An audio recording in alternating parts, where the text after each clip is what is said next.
चलिए दोस्तों, आज हमारा बहुत इंपॉर्टेंट टॉपिक है, इसलिए मेरा एक एक मिनट कीमती है। तो मैं भी आपको कीमती चीज देना चाह रहा हूं दोस्तों। हमने टेम्परामेंट के अकॉर्डिंग समझने की कोशिश किया था लास्ट टॉपिक में। थोड़ा सैटरडे संडे मेरी तबीयत ठीक होने के कारण, थोड़ा थ्रोट इन्फेक्शन होने के कारण मैं छुट्टी ले लिया था दोस्तों, क्योंकि मुझे बोलने में तकलीफ होता है। मैं 6 महीने गूंगा रह चुका हूँ। मुझे लैरिंग्स का पैरालिसिस है, आपको मेरी आवाज से भी समझ में आता होगा।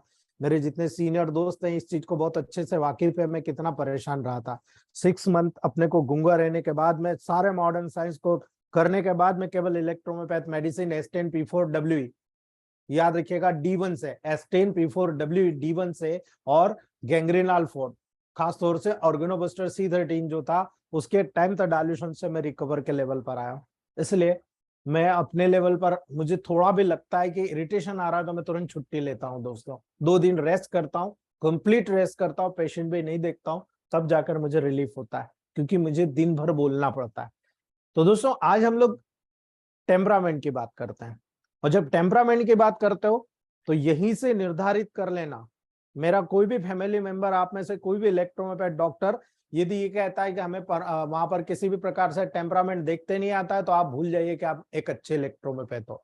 आपकी क्लिनिक में अगर कोई पेशेंट अंदर आ रहा है तो आपको बता देना है कि ये लिम्फेटिक है, सेंगुइन है, मिक्स्ड है या नर्वाइन है।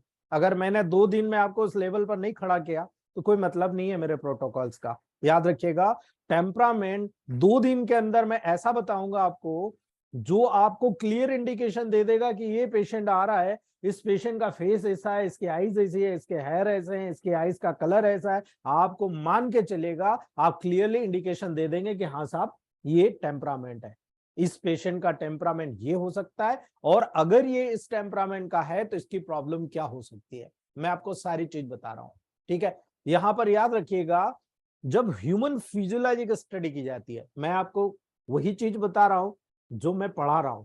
Physiology, anatomy, pathological background versus practice of medicine of electrohomoeopathy. दोस्तों, कल एक डिमॉन्स्ट्रेशन दूंगा, आपको एक डिसीज पढ़ाऊंगा, कैसे हम लोग, जैसे अभी सर ने कहा जनरल टॉनिक, नेचुरल टॉनिक बता दो, सब बता दो, ठीक है।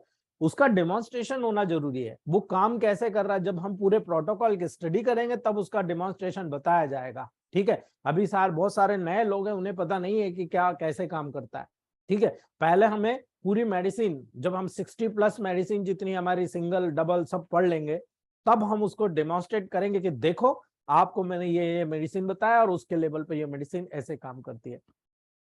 जब ह्यूमन फिजियोलॉजी की बात होगी तो according to human physiology, sulphur, mercury और साल्ट का लेवल देखिए आप, ठीक है। आपकी बॉडी में सल्फर, मर्क्यूरी और साल्ट का लेवल देखिए, ठीक है। कैसे आप इसको डिमॉन्स्ट्रेट कर रहे हो, आपको डिमॉन्स्ट्रेट करते आना चाहिए।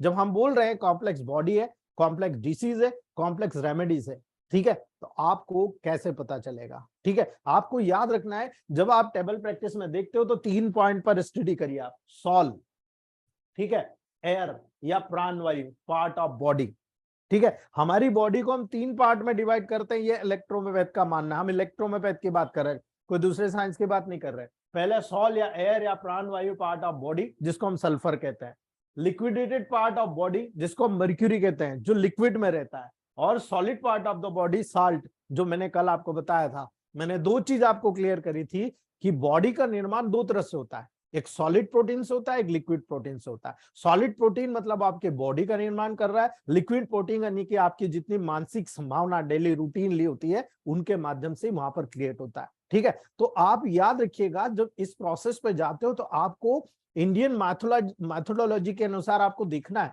जब हम किसी भी वातावरण में सांस लेते हैं, ठीक है, तो सांस लेने में ऑक्सीजन कहां से मिल रहा है आपको दोस्तों, ठीक है। जो बॉडी का लिविंग क्रिएचर होता है, हर चीज में उसको ऑक्सीजन की आवश्यकता होती है दोस्तों, उसे ही हम वायु या फिर सीधे कहें हम आत्मा, सोल ऑफ बॉडी, वो आपका सल्फर होता है। आपको याद हो प्लांट्स क्या करते हैं, प्लांट्स दोस्तों आपको याद रखना है, प्लांट्स हमेशा आपके लिए लिविंग क्रिएचर होते हैं, प्लांट्स भी, और इसीलिए उनमें और हमें डिफरेंशिएशन क्या होता है, हम ऑक्सीजन प्लांट से लेते हैं, ठीक है। हम कहते हैं भाई प्लांट लगाओ, प्लांट लगाओ, ऑक्सीडेशन के प्रोसेस होगी, प्लांट को लगाओ, ठीक है। आप लोग देखो प्लांट कटते जा रहे हैं, ऑक्सीजन का लेवल कम होता चला जा रहा है, ठीक है। तो जब हम यहाँ पर दोस्तों, वीडियो बंद कीजिए please, Kumar Kabaki sir, videos not allowed, please close your video,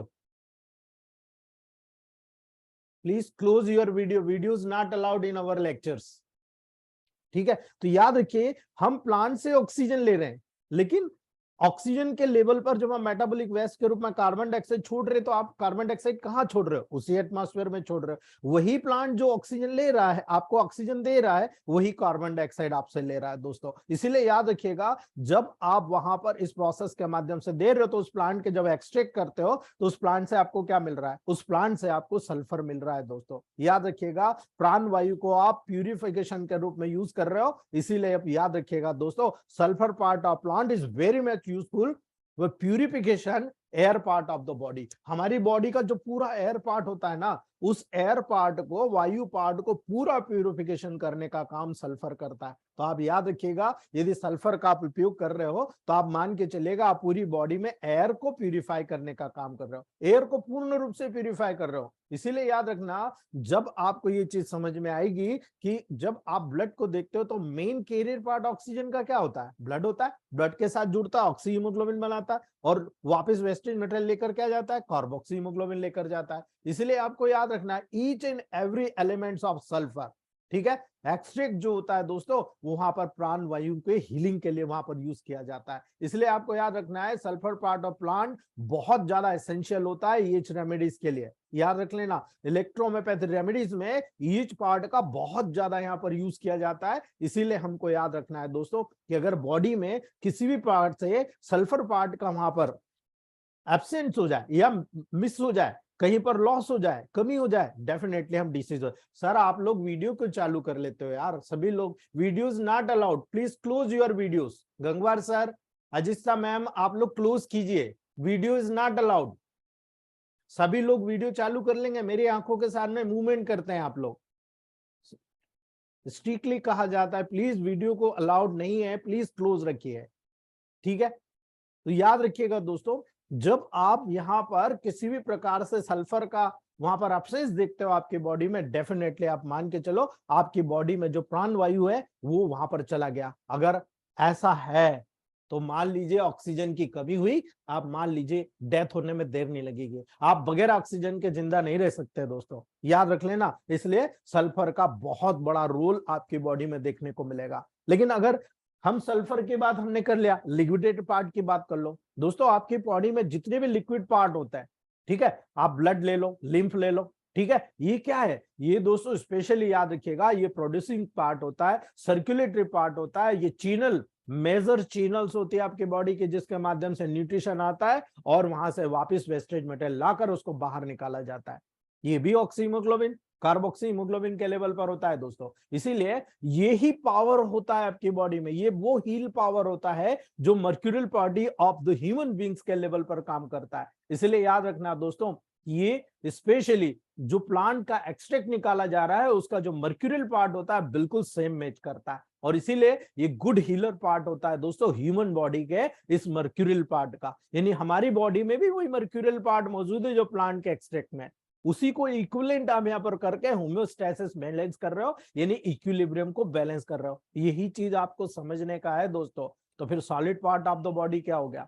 याद रखिएगा दोस्तों, जो स्केलेटल मसल सिस्टम होता है आपका, जो टेंडन्स, जो लिगामेंट्स, जो आपके पूरे पर्टिकुलर बॉडीज होते हैं दोस्तों, वो एटलीस्ट जब सल्फर और वहां पर मर्क्यूरी एक्सर्टेड हो जाते हैं, उनको निकाल लिया जाता है, तो प्लांट का जो लास्ट पार्ट बचता है दोस्तों, उसको हम सॉलिड पार्ट कहते हैं। ठीक है, यही सॉलिड पार्ट साल्ट कहलाता है दोस्तों। और इसी सॉलिड पार्ट के कारण ह्यूमन का जो प्लांट्स होता है, वो ह्यूमन और प्लांट का जो कोरिलेशन होता है दोस्तों, वो इसी साल्ट के बीच में कोरिलेट करके होता है। इसलिए याद रखिएगा, एक्सट्रैक्ट जो साल्ट पार्ट होता है प्लांट का, बहुत ही ज्यादा तेजी से solid part of the body को हील करने की एफिशिएंसी रखता है दोस्तों, यानी ये बहुत बड़ा वर्क करता है। इसलिए याद रखिएगा दोस्तों, जब हमारी बॉडी में 100% की बात करते हैं, सल्फर मर्क्यूरी साल्ट होता है, तो प्लांट में भी 100% सल्फर मर्क्यूरी और साल्ट होता है। इन तीनों को इक्विवेलेंट करके जब हम हमारे ह्यूमन बींग्स के लेवल पर उसे कोएफिशिएंट टेक्निक से निकालकर वहां पर पर्टिकुलर उस एसेंस का प्रयोग करेंगे, तो डेफिनेटली आप मान के चलिएगा आप पूरी बॉडी को हील के स्टेट में लाओगे। ये ह्यूमन फिजियोलॉजी के अंतर्गत मैं बताया हूं दोस्तों, ह्यूमन फिजियोलॉजी के अंतर्गत। जब आप इसी का बेस यूज करेंगे, यानी बेस का मतलब होता है कि यदि आप इसको जेनेटिक इन्वॉल्वमेंट करोगे, पूरे शरीर का निर्माण, मैंने आधा पॉइंट आपको परसों बता दिया था दोस्तों, जब आप पूरे शरीर का निर्माण करेंगे तो याद रखिएगा पूरा जेनेटिक बार पर डिपेंड करेगा, यानी जीन्स पर डिपेंड करता है, एक लॉ के ऊपर डिपेंड करता है जिसके अनुसार आपके बॉडी का निर्माण हो रहा है। वो मेंटल और बॉडी के फंडामेंटल स्ट्रक्चर का बनाना होता है दोस्तों, याद रखिएगा। मैंने बताया था आपको सॉलिड और लिक्विड प्रोटीन, याद रखिएगा इस बात को। इसीलिए according to constitution in electrohomoeopathic system, ठीक है, जब आप यहां पर जाते हो according to constitution of electrohomoeopathic system, temperament का बहुत बड़ा रोल देखा जाएगा दोस्तों। टेम्परामेंट के द्वारा ही कॉन्स्टिट्यूशन को देखा जाता है कि आप किस वातावरण में डेवलप हो रहे हो दोस्तों। जिस वातावरण में डेवलप हो रहे हो उसी के अकॉर्डिंग आपको वहां पर दोस्तों पूरा जो सिम्टम्स होते हैं वो उसी के अकॉर्डिंग आपकी बॉडी में डेवलप होता है और उसी के अकॉर्डिंग आप वहां पर नॉलेज क्रिएट करते हो दोस्तों। इसलिए याद रखिएगा इलेक्ट्रोहोम्योपैथी सिस्टम ऑफ मेडिसिन के अनुसार टोटल 3 प्रकार के टेम्परामेंट पाए जाते हैं, ठीक है। 3 types of temperament, first sanguine temperament, second lymphatic temperament and third mix temperament. याद रखिएगा दोस्तों 3 प्रकार के टेम्परामेंट होते हैं अकॉर्डिंगली इलेक्ट्रोहोम्योपैथ। पहला होता है सैंग्वाइन जो ब्लड से रिलेटेड होता है, दूसरा होता है लिम्फेटिक जो पर्टिकुलरली लिम्फ से जुड़ा होता है, तीसरा होता है मिक्स यानी किसी में सैंग्वाइन की डोमिनेंसी होगी लिम्फेटिक कम होगा, ठीक है, किसी में लिम्फेटिक की डोमिनेंसी होगी सैंग्वाइन का कैरेक्टर कम होगा, ये मिक्स्ड में आता है। और मिक्स्ड में फिर इनको 2 भागों में डिवाइड करते हैं, मिक्स में एक बिलियस टेम्परामेंट, एक नर्वस टेम्परामेंट, वो कल का पार्ट है, हम उसको कल डिटेल डिस्क्राइब करेंगे। लेकिन हम सिंपल सी बात करते हैं, मैंने अभी आपको कहा कि मैं आपको प्रूफ करने वाला हूं। सबसे पहले मैं आपको तीनों का डिमॉन्स्ट्रेशन दूंगा और उसके बाद कुछ चीजें ऐसी प्रैक्टिकल बताऊंगा कि आप जो टेबल प्रैक्टिस में आपके क्लिनिक में अगर अंदर आना चालू कराना पेशेंट ने, तो आपको उसको देखते के साथ पहचान लेना है कि ये इसका कैरेक्टर क्या है, ठीक है। उसकी फिजिकल इंडिकेशन आपको देखना है और जैसे फिजिकल इंडिकेशन देखना चालू करोगे आपको मैं गारंटी के साथ बता दूंगा, आपके दिमाग में आ जाएगा कि इसका मेंटल में इंडिकेशन ये होगा, इसकी डिसीज इस प्रकार से होगी, इसकी डिसीज कम से कम इस तरह से होगी। और जब उसका पल्स डायग्नोसिस के लेवल पर आता है तो पल्स डायग्नोसिस करके आप बहुत इजीली आप डायग्नोस कर जाओगे कि लिम्फेटिक है, सैंग्वाइन है, बिलियस है या नर्वाइन है और इसमें ये प्रॉब्लम डेवलप हो रही है, ठीक है। प्रोटोकॉल बनाना बहुत ईजी है, बहुत ईजी है। इलेक्ट्रोहोम्योपैथ में 60+ तो मेडिसिन है यार, होम्योपैथ में जाओगे तो 1500+ मेडिसिन तो मेरे मेमोराइजेशन में, और भी अभी नई नई मेडिसिन निकल के आ रही है। कितनी याद करूंगा भाई, हर किसी के सिम्टम मुझे याद थोड़ी रहेंगे, है ना। मुझे तो बिल्कुल वो कंप्यूटर लैपटॉप पे जाना पड़ेगा और लैपटॉप पे जाकर मुझे बहुत सारे ऐप ढूंढने पड़ेंगे जिसके माध्यम से मुझे वहां पर सर्च करना पड़ेगा कौन सा सिम्टम आ रहा। लेकिन इलेक्ट्रोहोम्योपैथ में ऐसा कुछ नहीं है। इलेक्ट्रोहोम्योपैथ में सीधा कहा जाता है कि ऑर्गन की डिसीज होती है, यानी सिम्टम का कोई रोल नहीं है, ऑर्गन अफेक्टेड हो रहा है, ब्लड और लिम्फ का वाइटेशन हो रहा है। तो आपके पास general tonic, natural tonic, power booster, lympho booster जैसे 4 बूस्टर हैं दोस्तों, जिसका कोई भी तोड़ नहीं है। जिसको आ गया उसको छा गया इलेक्ट्रोहोम्योपैथ में। डॉक्टर गौरव, डॉक्टर यश, हमारे जितने भी हमारे कलीग्स हैं आज वो इस लेवल पर काम कर रहे हैं कि शानदार रिजल्ट उनको देखने को मिल रहा है। इसलिए याद रखिएगा जब भी टेम्परामेंट की बात होती है, टेम्परामेंट का डायग्नोसिस ही बेस है इलेक्ट्रोहोम्योपैथ का। यदि आप एक परफेक्ट डॉक्टर के लेवल पर आ रहे हो तो अपने आप को अपडेट करो। हमें किसी से कोई लेना देना नहीं, कौन क्या कर रहा है, कौन क्या बता रहा है, क्या नहीं। नहीं, हमारी फैमिली को हमारे अपने से, आपके और मेरे से लेना देना है। हम जब दोनों एक लेवल पर परफेक्ट आएंगे तब हमारा जो लेवल होगा ना वो इंडिया में टॉप मोस्ट लेवल पर हम जाएंगे। हम एक दूसरे से कोई लेना देना नहीं, हमें आपसे और मेरे से लेना देना। इसलिए हम दूसरों की बात ध्यान ना करें, किसी की अच्छाई किसी की बुराई हम लोग ना करें। यहाँ पर हम केवल आपकी और मेरी बात करें।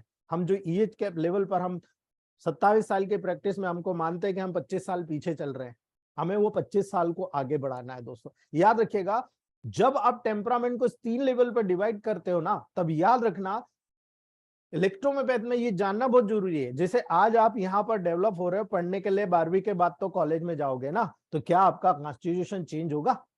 बिल्कुल चेंज होगा दोस्तों। याद रखना टेम्परामेंट को 2 कैटेगरीज में डिवाइड किया जाता है। एक होता है कॉन्स्टिट्यूशन यानी जेनेटिक्स, यानी माँ बाप से वो क्या लेकर आया, ठीक है, कॉन्स्टिट्यूशनल यानी जेनेटिक्स। और दूसरा होता है इन्वायरमेंट, आज आपके रहन सहन की जो प्रकृति होती है। जेनेटिक्स हमेशा परमानेंट होता है, यानी माँ बाप के जो गुण है आपके पास आए वो परमानेंट है, लेकिन इन्वायरमेंटल आप चेंज कर सकते हो। ठीक है, आज 4 साल यहाँ नौकरी कर रहे हो, 4 साल वहां, आज आपकी क्लिनिक यहाँ नहीं जमी, आपने उठा के बॉम्बे कर ली।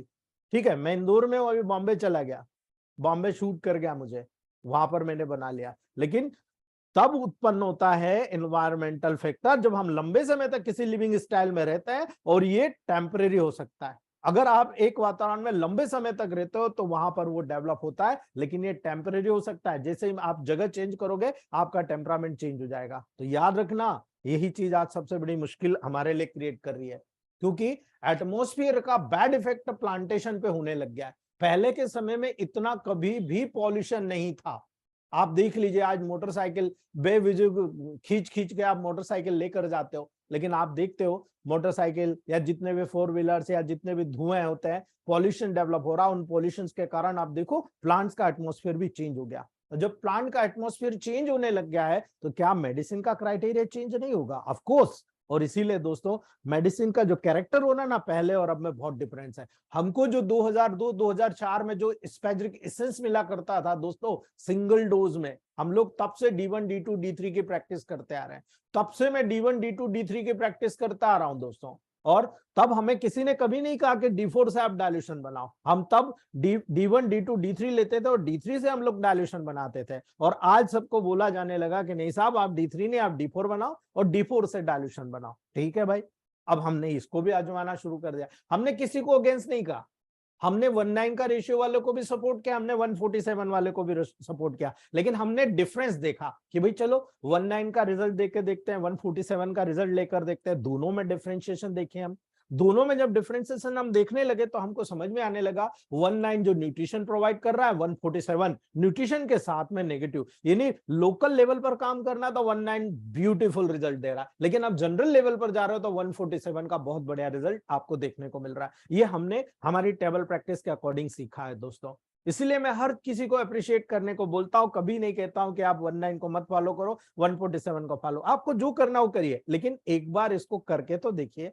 जब आप करके देखेंगे, रिजल्ट आएगा, तब आपको समझ में आएगा भाई कि हाँ वाकई में हम लोग सही कह रहे हैं या गलत कह रहे हैं। इसलिए याद रखना दोस्तों, इलेक्ट्रोमैग्नेटिक सिस्टम ऑफ मेडिसिन में व्यक्तियों को कैरेक्टर, याद रखना कैरेक्टर दोनों फिजिकल और मेंटल दोनों रूप में आपको देखना पड़ेगा कि इस व्यक्ति का जो कैरेक्टर है फिजिकली क्या है, मेंटल क्या है, यानी सॉलिड प्रोटीन लिक्विड प्रोटीन के लेवल पर। इसीलिए टेम्परामेंट जो कहते हैं दोस्तों, पेरेंट के जीन्स के माध्यम से वहां पर एम्ब्रियो पीरियड से ही शुरू हो जाते हैं। जब वहां पर माँ के पेट में होता है ना, एक 23 क्रोमोसोम मेल से 23 फीमेल से मिले 46 क्रोमोसोम, यानी 23 पेयर वहां पर डेवलप होता है। इसलिए पूरी लाइफ में महत्वपूर्ण रोल, जेनेटिक रोल अदा करता है। इसीलिए किसी भी व्यक्ति का जो कॉन्स्टिट्यूशन होता है, टेम्परामेंट हो सकता है, वो यहीं से डेवलप होता है। इसलिए हम ये कह सकते हैं लास्टली कि जेनेटिकली प्रत्येक इंडिविजुअल एक अलग ही इंडिविजुअल होता है।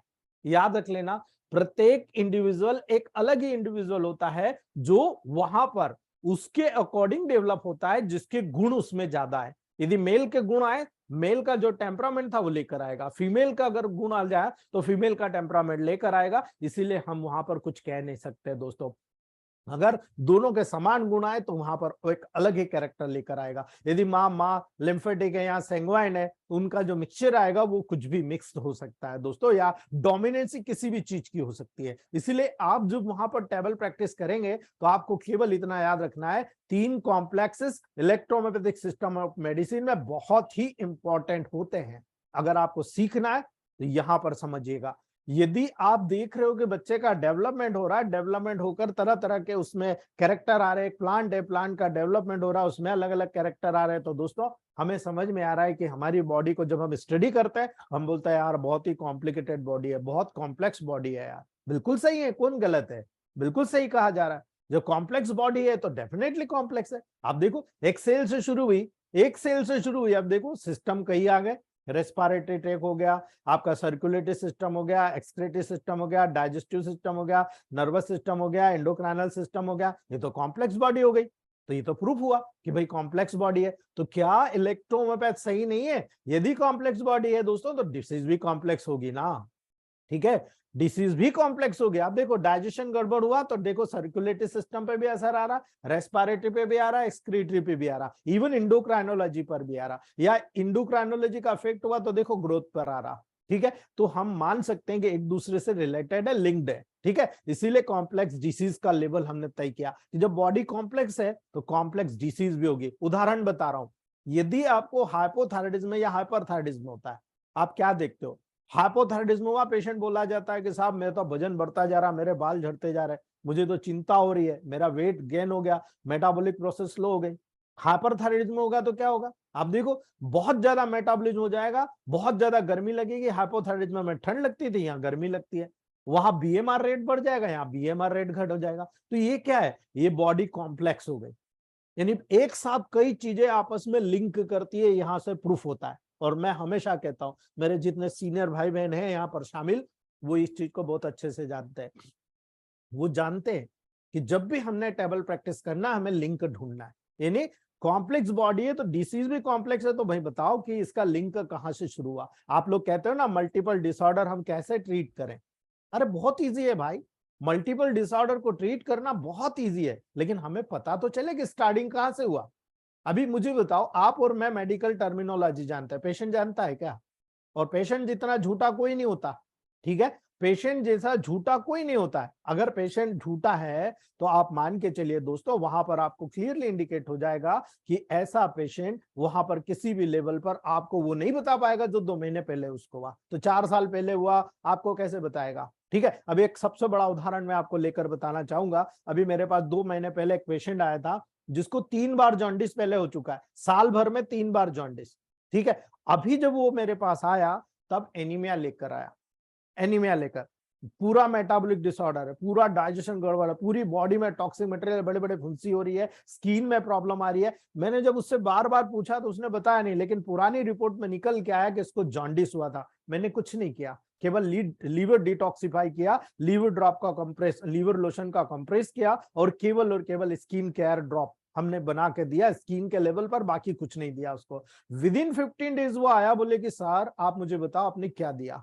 उसकी पूरी बॉडी के लेवल पर जितना भी टॉक्सिसिटी जो सप्रेस हो गई थी सारी बाहर निकल गई, यूरिन फ्लो, डाइजेशन, उसका पूरा भूख खुल गया, एनोरेक्सिक कंडीशन था वो चली गई, स्किन पे जो ड्राइनेस आ रही तो वो चला गया, मैक्सिमम 70% इंप्रूवमेंट लेकर आया है दोस्तों।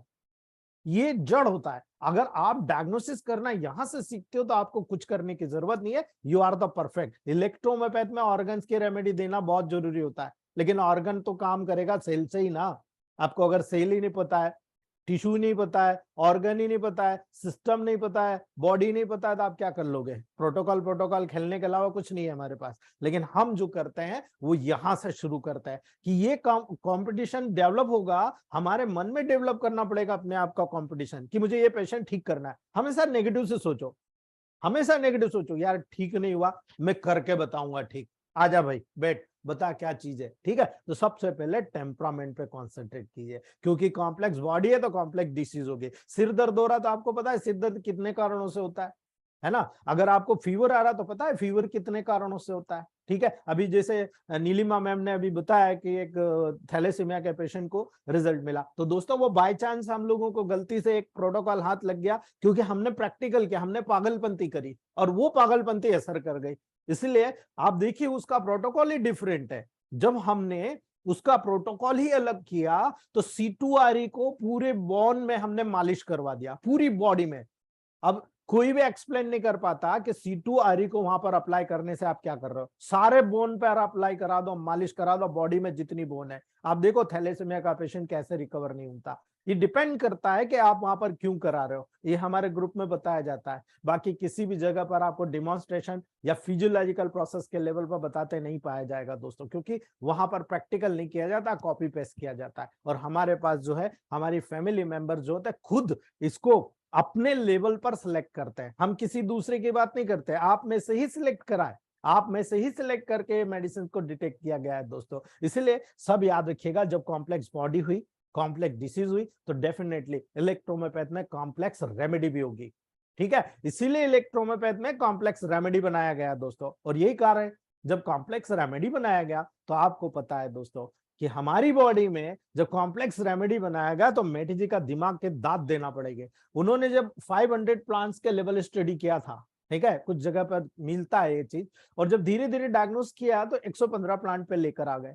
अब जब 115 प्लांट के लेवल पर आए तो उन्होंने वहां पर स्टडी करके देखा दोस्तों कि बॉडी में जब वर्क किया जाएगा तो ये जो प्लांट है बहुत तेज काम करता है, उसको उन्होंने कम कर दिया। ये प्लांट बहुत धीरे काम करता है, स्लो एक्टिंग है, उसको ज्यादा कर दिया। और इन दोनों के बीच में लिंक कौन स्थापित करेगा? इसके अगर कोई प्रॉब्लम आ रही तो उसको कौन रोकेगा, इसकी अगर कोई प्रॉब्लम होगी तो उसको कौन रोकेगा? उनको दोनों को लेवल पर रखकर काम कराने वाले ऐसे प्लांट को मिडिल मैन बना दिया दोस्तों।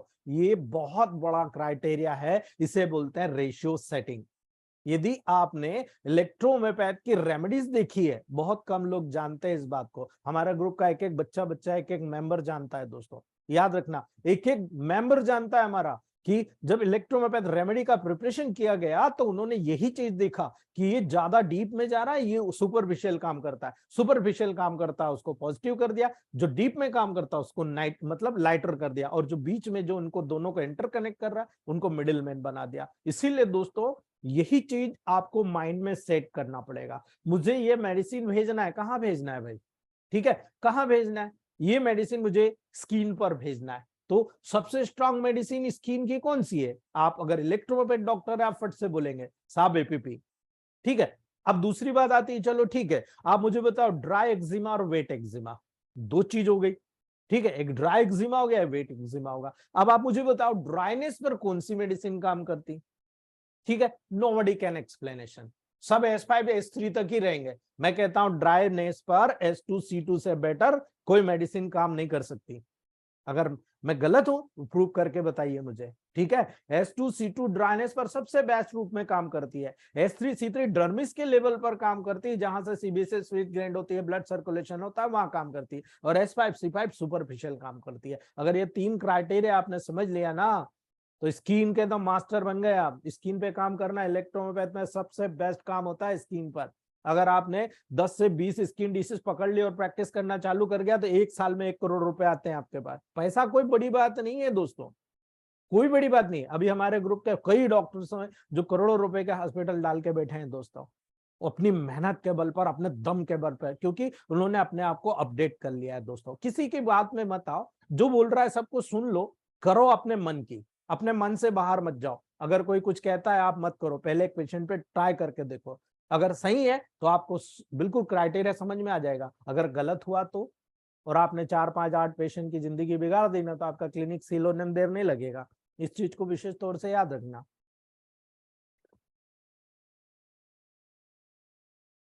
जब आप फिजियोलॉजी, एनाटॉमी, पैथोलॉजी ट्रायंगल देखकर आप प्रैक्टिस ऑफ मेडिसिन इलेक्ट्रोहोम्योपैथ में चलते हो, वहां पर टेम्परामेंट का बहुत बड़ा रोल होता है। क्यों होता है उसको भी देख लो आप। बॉडी की सबसे छोटी इकाई क्या है? सेल।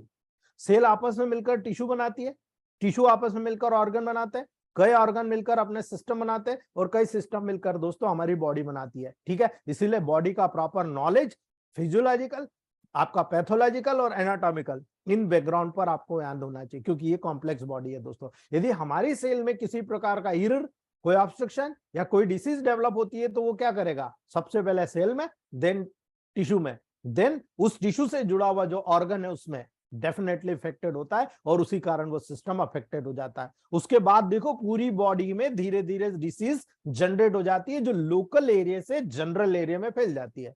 क्यों फैलेगी भाई?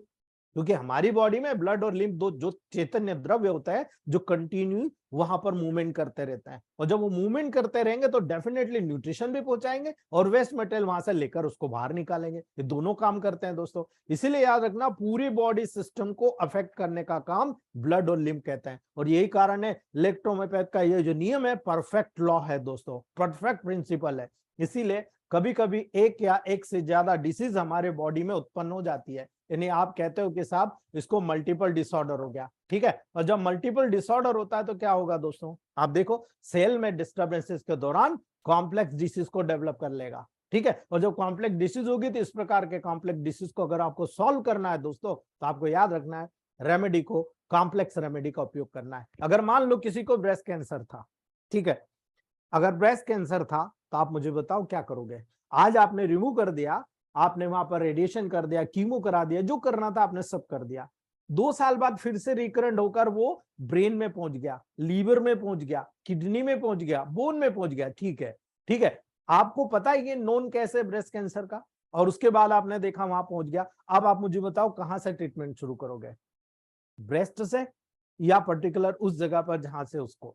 ठीक है, याद रखना ऐसे केसेस में जब लोकल पार्ट से जनरलाइज हो गया, यानी प्राइमरी डिसीज कहां डेवलप हुई, ब्रेस्ट में, सेकेंडरी डिसीज कहां पहुंच गई, जो भी कैंसर सेकेंडरी पार्ट में हुआ, यानी शुरुआत यहां से और वहां पर, अगर ब्रेस्ट में होता तो प्राइमरी, दूसरे पार्ट में तो सेकेंडरी, तो यहां पर प्राइमरी में हुआ, उसके कारण सेकेंडरी में डेवलप हुआ, तो सबसे पहले आपको प्राइमरी का हाइपोटेंसी मेडिसिन देकर लोकल से जो जनरल डिसीज हुई है उसको जनरल से लोकल करना पड़ेगा। इसलिए हाई डोज का, हाइपोटेंसी के लेवल का मेडिसिन का 2 या 3 डोज जब आप दोगे, आप देखो बहुत तेजी के साथ डिसीज पहले रुक जाएगी, फैलेगी नहीं।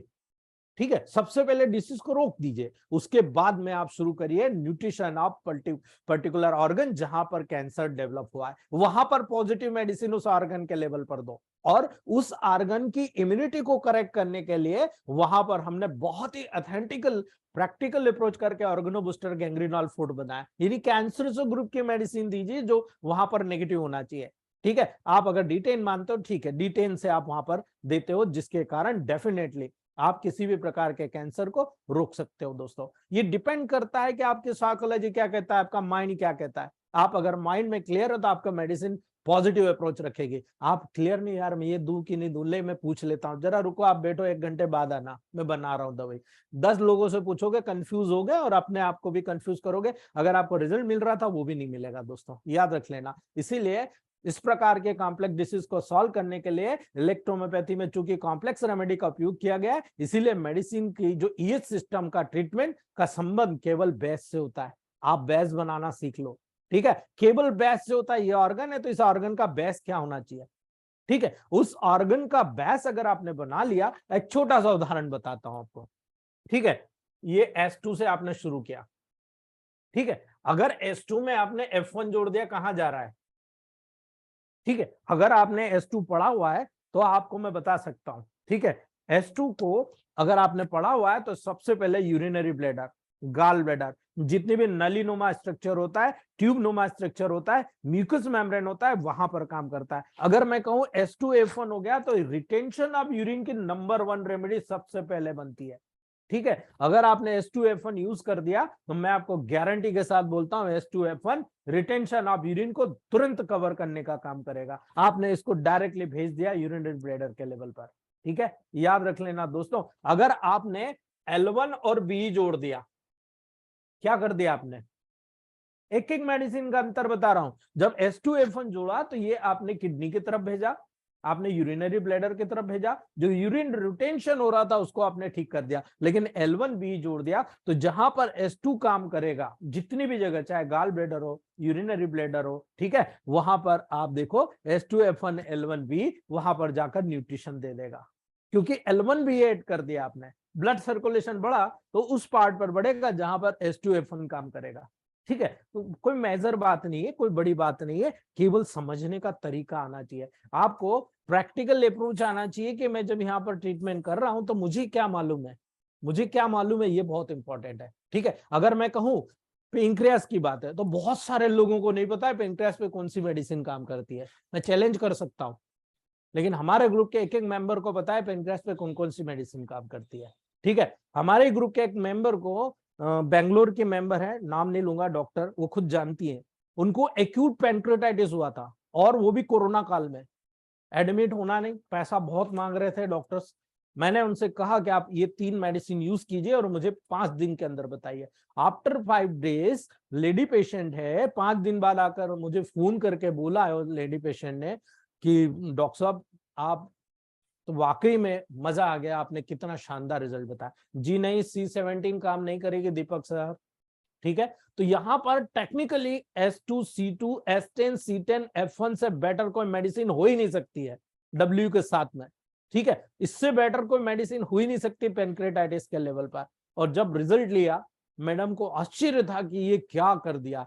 5 दिन के अंदर उनको 90% रिलीफ था, 1.5 महीने बाद कंप्लीट क्योर। उसके बाद जब उन्होंने दोबारा सोनोग्राफी कराई कोरोना काल में, आप बिलीव नहीं करेंगे, डॉक्टर्स ने बोला how it is possible, how it is curable, ये कैसे क्यूर हो गया, इट्स इम्पॉसिबल। ठीक है, वही पॉसिबल करना इलेक्ट्रोमोपैथ में है दोस्तों। हमारे ग्रुप के जितने भी सीनियर डॉक्टर्स हैं, अभी तो 2 जूनियर डॉक्टरों ने कमाल किया, 2 पेशेंट जले हुए ठीक करके उन्होंने रवाना कर दिए 15 दिन में। हमारी मुंबई के एक डॉक्टर मैम है, सविता मैम, नाम लेना चाहूंगा दोस्तों, एक म्यूजिक डायरेक्टर को एनल डायबिटिक केस है दोस्तों, बहुत सीवियर डायबिटिक केस है, इंसुलिन का इंजेक्शन लग रहे थे, गैंग्रीनॉल फूड का उपयोग करके विद इन 25 डेज, हमारे ग्रुप में सारे सीनियर जानते हैं, विद इन 25 डेज में 2 प्रोटोकॉल, एक स्प्रे करने का और एक वहां पर D7 के लेवल पर 5-5 ड्रॉप 4 टाइम लेने का। पूरा एनस रीजन जो फटा हुआ था, पूरा एनस रीजन फटा हुआ था दोस्तों, सर्जिकल फिस्टुला के लेवल पर विद इन 25 डेज में हील कर दिया। और हेड्सअप है उस लेडी डॉक्टर को जिनको उस पेशेंट ने 47,000 का आईफोन गिफ्ट किया है दोस्तों। इट्स अ मिरेकल, हेड्सअप है ऐसे लोगों को जो ऐसा वर्क कर रहे हैं दोस्तों, क्योंकि माइंड सेट क्लियर होना चाहिए। अगर आपका माइंड सेट क्लियर है तो गिफ्ट कोई मायने नहीं रखता है, सामने वाले का जो आशीर्वाद मिलता है ना, 17 लाख रुपए लगाने के बाद अगर पेशेंट ठीक नहीं होता है और अगर वो 5 से 7 हजार में हमारे पास 3-4 महीने में ठीक हो जाता है, तो इससे बड़ा अप्रोच नहीं मिलेगा दोस्तों आपको। ये इलेक्ट्रोमोपैथ के मैजिक्स हैं दोस्तों, और यही मैजिक्स हम लोग करते हैं। हमारे ग्रुप में फर्स्ट टाइम इलेक्ट्रोमोपैथ में स्मेल थेरेपी इजाद की गई। हम आरएस बेस्ड इलेक्ट्रोमोपैथ रेमेडी को स्मेल कराकर कितनी भी बड़ी डिसीजेस हो हम कवर करते हैं। हमारे इसके उस्ताद बन रहे हैं 5-6 डॉक्टर, तो इतने उस्ताद हैं जो मुझसे भी 2 कदम आगे। हेड्सअप है। आप भोपाल में डॉक्टर यश सर को देख लो, डॉक्टर गुरु सर को देख लो, हमारे सुरेश गांधी सर को देख लो दिल्ली में, हमारी मलिका मैम को देख लो, ये सारे के सारे लोग स्मेल थेरेपी के लेवल पर वर्क कर रहे हैं और बहुत ही ब्रिलियंट रिजल्ट टेबल प्रैक्टिस में ले रहे हैं दोस्तों, अकॉर्डिंग टू इलेक्ट्रोमोपैथिक फिलोसॉफी के लेवल पर। जी संजय सर, आपको मैं भूल गया, सॉरी, यूपी से हमारे डॉक्टर संजय सर, थायराइड के लेवल पर नंबर 1। ठीक है, इसलिए मैं कह रहा हूं हमारे डॉक्टर्स अपने अपने लेवल पर स्पेशलिटी के लेवल पर आ रहे हैं। हम हाइपोटेंसी के 1-1 हजार डायल्यूशन का इंजेक्शन लगा देते हैं पेशेंट को, और रिजल्ट 5 से 7 मिनट, ज्यादा से ज्यादा 10 मिनट पर। ये हमारे सीनियरों ने और हमारे जो ग्रुप के मेंबर्स हैं, इन लोगों ने प्रैक्टिकल अप्रोच किया है दोस्तों, और यही कारण है बहुत ही अमेजिंग रिजल्ट। जी अमजद खान सर, यही ये देखिए, ये लोग हैं, अब ज्यादा समय नहीं हुआ इन लोगों को मेरे से जुड़े हुए, लेकिन ये खुद अपने आप को अपडेट कर गए, उनका मोटिवेशन ही सबसे बड़ा साइंस बना गया है दोस्तों इलेक्ट्रोमोपैथ को। तो याद रखिएगा, इलेक्ट्रोमोपैथ की रेमेडी सीधे तौर पर आपको मैं डायरेक्टली बता रहा हूं, सीधे तौर पर सबसे पहले हम कहते हैं जरूर है कि ऑर्गन पे काम करती है दोस्तों, आपको पता है बगैर सेल से हुए आपके ऑर्गन पे जाके काम नहीं करेगी। इसलिए वास्तविकता ये है, ये ऑर्गन्स की रेमेडी जरूर है, लेकिन सबसे पहले सेल पर काम करेगी दोस्तों, और सेल को करेक्ट करेगी तभी तो वहां पर पर्टिकुलर जो सेल्स आपस में मिलकर, एक जैसे सेल आपस में मिलकर टिश्यू बना रही है, जब सेल को ठीक होगा तभी टिश्यू ठीक होगा। इसलिए याद रखना, एक प्रकार से ये प्रिवेंटिव रेमेडी भी है दोस्तों, याद रख लेना। क्यों? क्योंकि इलेक्ट्रोमोपैथी रेमेडी या थ्योरी ये मानती है दोस्तों कि यदि हमारी सेल्स किसी भी रोग से मुक्त हो जाएगी तो हमारी पूरी बॉडी, आप मान के चलो, प्यूरिफाई हो जाएगी और ऑटोमेटिकली फिट और हेल्दी हो जाएगी। इसलिए मैं सिंपल सा एक ही बात कहता हूं, आप ब्लड और लिम्फ को प्यूरिफाई कर रहे हो तो आप सेल को सबसे पहले प्यूरिफाई कर रहे हो दोस्तों। ठीक है, याद रख लेना मेरी बात, अगर ब्लड और लिम्फ को प्यूरिफाई कर रहे हो तो सेल को सबसे पहले प्यूरिफाई कर रहे हो। अगर आप प्यूरिफाई कर रहे हो तो इलेक्ट्रोमोपैथी न केवल रोग को मुक्त करती है, किंतु उस डिसीज के मूल कारण जो रूट कॉज होता है ना, उसको भी प्यूरिफाई कर देती है। इसलिए याद रखना, जो मूल कॉज है, हम मानते हैं इलेक्ट्रोमोपैथ के अकॉर्डिंग ब्लड और लिम्फ का दूषित होना ये मूल कॉज है। Vitiation of lymph and blood is the causes of disease. कोई भी स्किन डिसीज हो रही है ना, बगैर डाइजेस्टिव डिस्टर्बेंसेस के नहीं हो सकती, बगैर लीवर के फंक्शन के गड़बड़ी के नहीं हो सकती।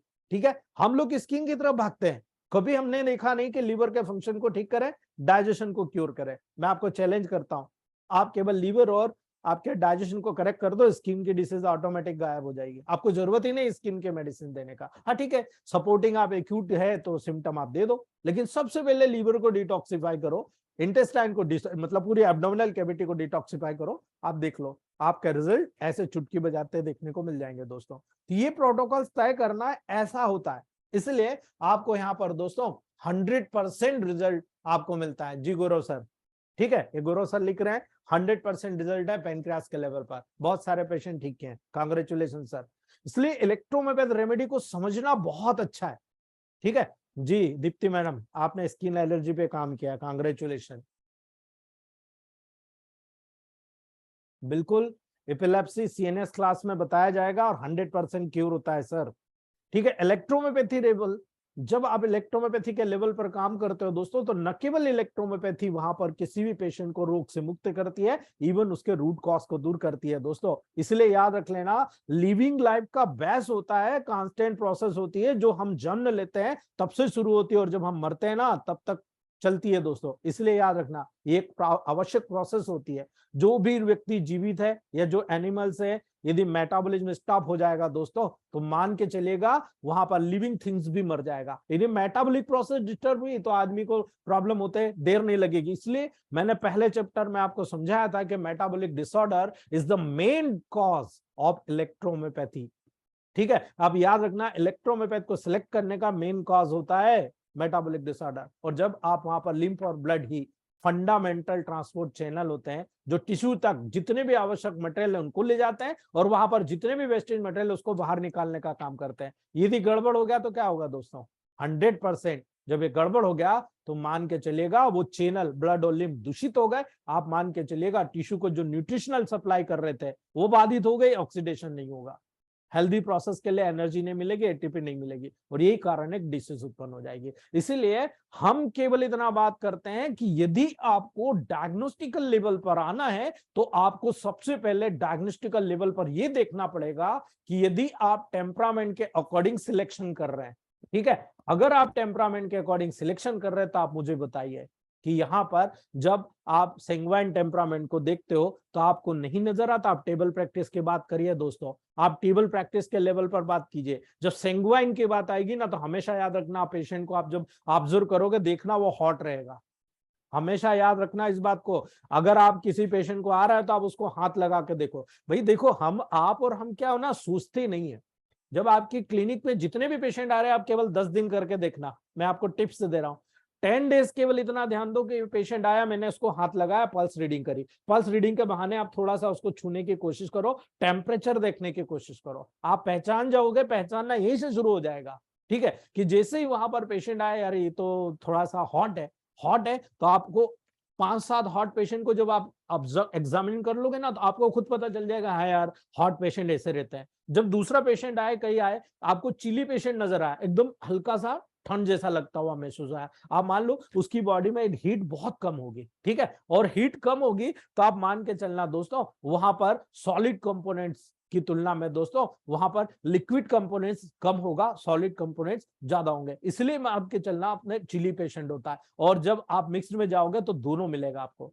ठीक है, दोनों कंडीशन, तो सिम्टम के अकॉर्डिंग वहां पर आप टेली कर सकते हो। लेकिन दोस्तों जब वहां पर पेशेंट आपके सामने आया तो याद रखिएगा, ब्लड में जब ऑक्सीजन लेवल हाई होगा ना, ऑक्सीडेशन हाई होगा, हीट ज्यादा होगी, ये नहीं सेंग्वाइन टेम्परामेंट है, याद रख लेना। जब आप लिम्फेटिक टेम्परामेंट में देखोगे वहां पर सब एक्यूट होता है, यानी बहुत कम लेवल होता है ऑक्सीजन का। ऐसी कंडीशन में आप देखो सब एक्यूट आपको लेवल देखने को मिलेगा। लेकिन जो मिक्स होगा ना उसमें दोनों मिलेंगे आपको। इसीलिए याद रखना, जब ऐसे केसेस आएंगे तो सेंग्वाइन टेम्परामेंट के जब आप केसेस को ट्रीट करोगे, आपको याद रखना है फिजिकल इंडिकेशन पे जाना है आपको। ठीक है, this group changes in blood circulation easily. ठीक है, ऐसे जो सेंग्वाइन टेम्परामेंट के पेशेंट आएंगे जो ब्लड से रिलेटेड रहेंगे, बहुत आसानी से उसमें एक्यूट स्टेज में कोई भी डिसीज डेवलप हो सकती है, एनी टाइप ऑफ डिसीज। ठीक है, आप जो वहां पर देखोगे, then produce the disease related to blood circulation. वो डिसीज इसकी बॉडी में डेवलप होगी जो ब्लड सर्कुलेशन से रिलेटेड होगी, जैसे हार्ट से रिलेटेड, ब्लड वेसल से रिलेटेड, आर्टरीज से रिलेटेड, वेन्स से रिलेटेड, कैपिलरीज से रिलेटेड, लंग्स से रिलेटेड, लीवर से रिलेटेड एंड स्प्लीन से रिलेटेड। ठीक है, अगर ये डिसीज डेवलप हो रही है तो भाई आप जब पेशेंट को देखोगे तो आपकी फिजिकल एग्जामिनेशन क्या होना चाहिए? ठीक है, आपको यहां पर दोनों चीज में बता रहा हूं, 3 चीजें बताऊंगा। फिजिकल इन्वेस्टिगेशन कैसे करोगे, फिजिकल इंडिकेशन कैसे देखोगे, साइकोलॉजिकल इंडिकेशन कैसे देखोगे, इलनेस के अकॉर्डिंग आप कैसे देखोगे, तीनों चीज बता रहा हूं। इसीलिए कह रहा हूं पेशेंट आइंदा से आप इसको टेली कर लेना, 2-3 दिन सीख लेना इसको। आपकी क्लिनिक के अंदर अगर कोई प्रवेश करता है, ठीक है, बैंगलोर सेमिनार में मैंने सारे डॉक्टरों को बताया था कि 10 मिनट के अंदर पेशेंट को ट्रीट करके आपको बाहर निकाल देना है, यानी 10 मिनट में एग्जामिन कंप्लीट हो जाना चाहिए, उसके बाद केवल मेडिसिन बनाने का काम होना चाहिए। अगर आपने वाकई में इलेक्ट्रोमेपैथ का क्राइटेरिया पास किया है तो आपको ये आना चाहिए दोस्तों। याद रखना फिजिकल इंडिकेशन बहुत इंपॉर्टेंट होता है।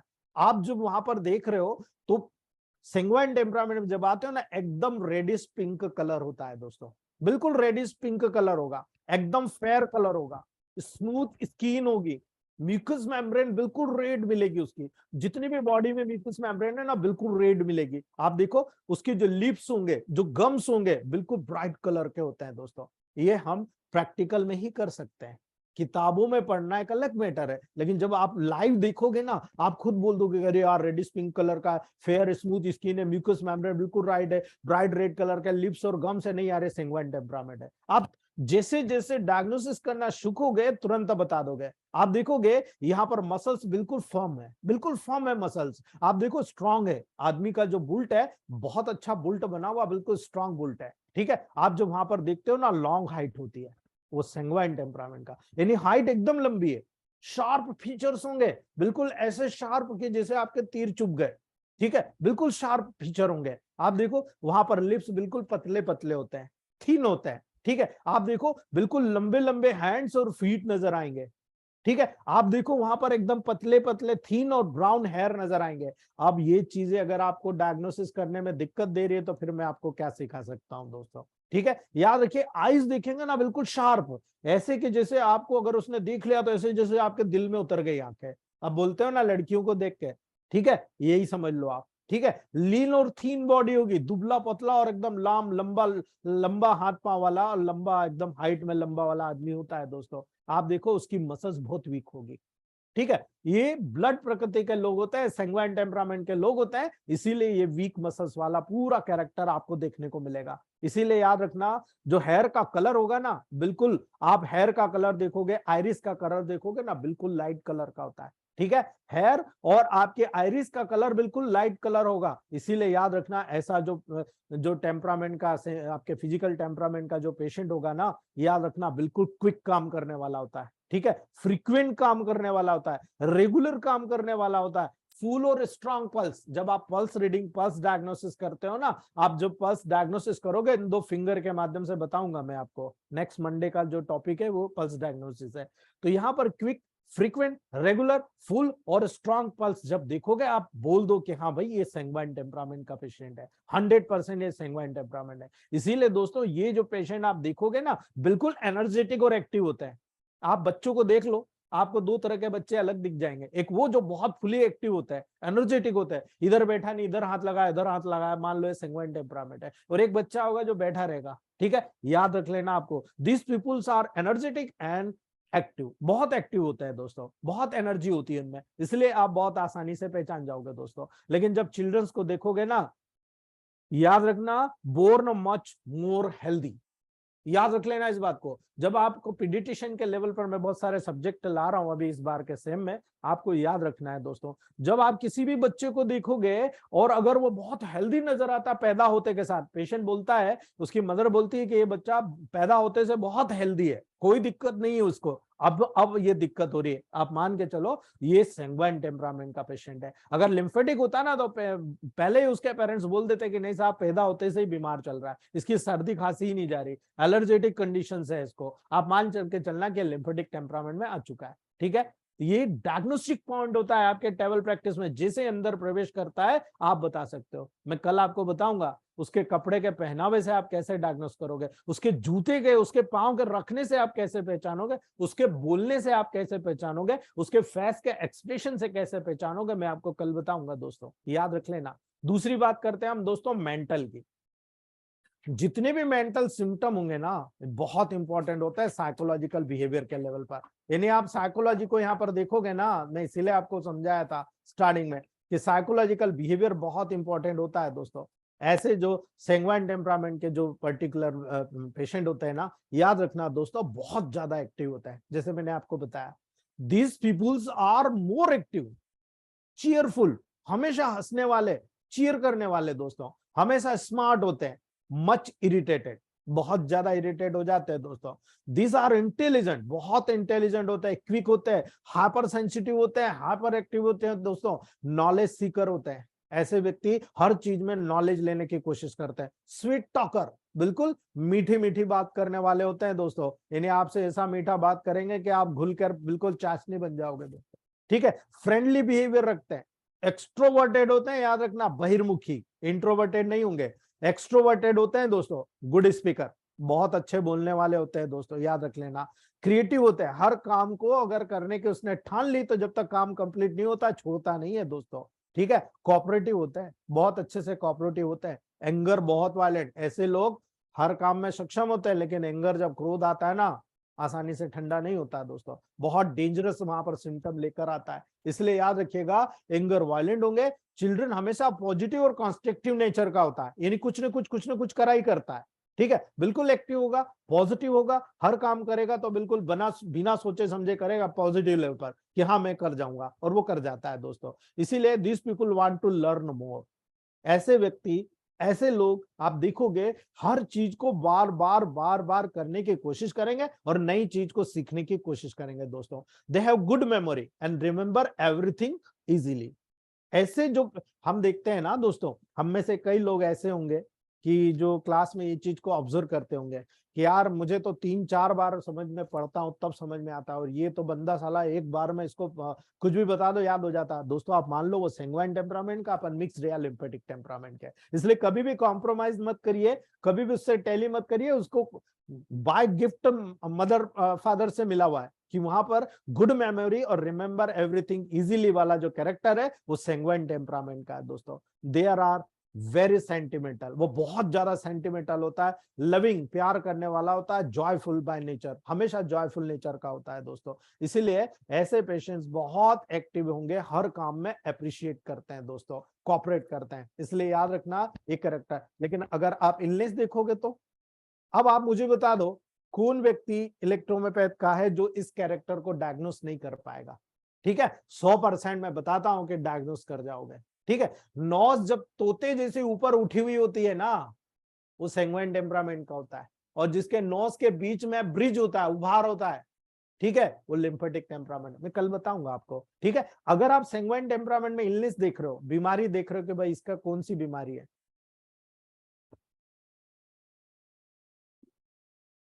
याद रखिएगा, जब आप सैंग्वाइन टेम्परामेंट के डिसीजेस के जाओगे तो सिंपल सी बात है, these people clusters in hands of sudden and acute diseases. हमेशा याद रखिएगा, ऐसे जितने भी पेशेंट्स आएंगे वो एक्यूट डिसीजेस के लेवल पर आएंगे, अचानक उनमें अफेक्शन डेवलप होता है, और अचानक अफेक्शन डेवलप होने के कारण कॉमन रूप से ये डिसीज आपको देखने को मिलती है दोस्तों। और यही कारण है पीरियडिसिटी, इसमें सबसे कॉमन रूप से पीरियडिसिटी आती है, high intensity related to blood circulation, यानी यहां पर ब्लड का वाइटेशन होता है। इसी कारण से दोस्तों ब्लड सर्कुलेशन की जो इंटेंसिटी होती है बहुत ही ज्यादा आपको टेबल प्रैक्टिस में देखने को मिलती है। इसीलिए ये कैरेक्टर आपको बताता है कि हम यहां पर कैसे डायग्नोसिस कर रहे हैं दोस्तों। आप देखो ब्लड सर्कुलेशन में हमेशा इम्बैलेंस मिलेगा, हमेशा आपको पल्स देखोगे बिल्कुल रैपिड या बिल्कुल स्लो देखने को मिलेगी दोस्तों। ठीक है, एनीमिया हुआ, बिल्कुल आप देखो कैसे आपको पल्स मिलेगी, आप डायग्नोसिस करते हो दोस्तों।